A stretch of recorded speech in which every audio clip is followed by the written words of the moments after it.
Bonjour à tous, Marine L'Orphelin, interne des hôpitaux de Paris en médecine générale, ancienne Miss France et ambassadrice de Fitbit. Maxime Elbaz, donc je suis docteur en neurosciences à l'Hôtel-Dieu de Paris, spécialiste du sommeil et spécialiste des objets connectés. Donc en tant que futur médecin, évidemment, je m'intéresse de près au sommeil. La qualité du sommeil fait partie aussi d'un package pour être en bonne santé. Docteur Elbaz, vous allez pouvoir nous en dire plus. Alors un bon sommeil, ça se détermine par une bonne qualité de sommeil et une bonne quantité de sommeil. On s'endort en général en moins de 30 minutes. Ensuite, on a des cycles de sommeil, des cycles qui durent 90 minutes en moyenne. Et dans chaque cycle, vous avez des stades de sommeil, des phases de sommeil lent profond, la récupération physique, le sommeil paradoxal, la récupération mentale, cognitive et la mémorisation.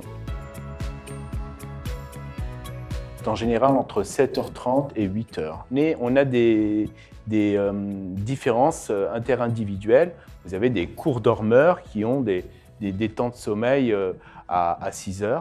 Et vous avez des longs dormeurs qui ont des temps de sommeil à plus de 9h30. Donc il y a différents paramètres finalement sur la durée des différentes phases, la globalité aussi du sommeil qui va être analysée grâce à notre monde connecté notamment.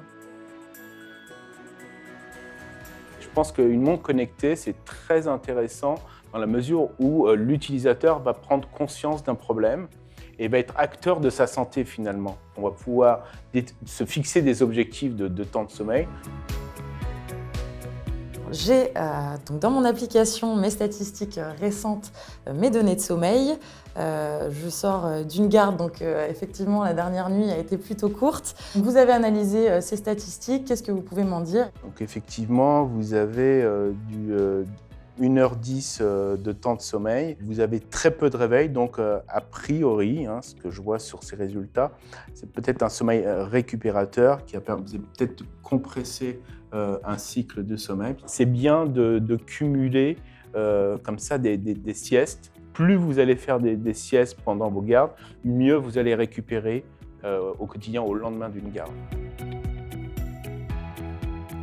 Pratiquer la sieste quotidiennement, c'est très bien pour la récupération mentale, donc ça permet de dissiper un peu la fatigue. Quelle durée de sieste est recommandée? 20 à 30 minutes. Est-ce qu'il est plutôt conseillé de faire beaucoup d'activités physiques et à quel moment de la journée pour améliorer la qualité de son sommeil? Activité sportive plutôt le matin ou en début d'après-midi, ça va permettre de favoriser votre sommeil lent profond, la récupération physique. Ce qu'on n'a pas évoqué, c'est l'alimentation. Il faut éviter de boire du café. La libération de café est très très longue. On a toujours si je bois un café à 14h, je vais avoir encore dans le sang du café à 23h. Ah oui, d'accord. Donc, je vais rester éveillé. Pas d'alcool, parce que l'alcool, c'est un faux ami.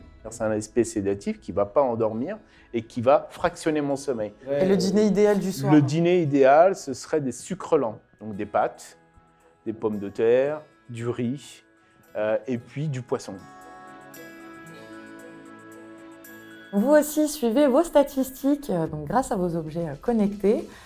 Et n'hésitez pas surtout à les montrer à votre médecin, pouvoir en discuter avec votre généraliste ou un spécialiste. Oui, c'est important. En fait, ces objets-là vont vous donner une photographie de votre sommeil sur un temps donné, mais il faut un accompagnement par un spécialiste du sommeil ou par un médecin traitant qui va vous manager votre sommeil. D'une manière personnalisée, c'est tout l'intérêt. Tout à fait. Merci beaucoup, à bientôt.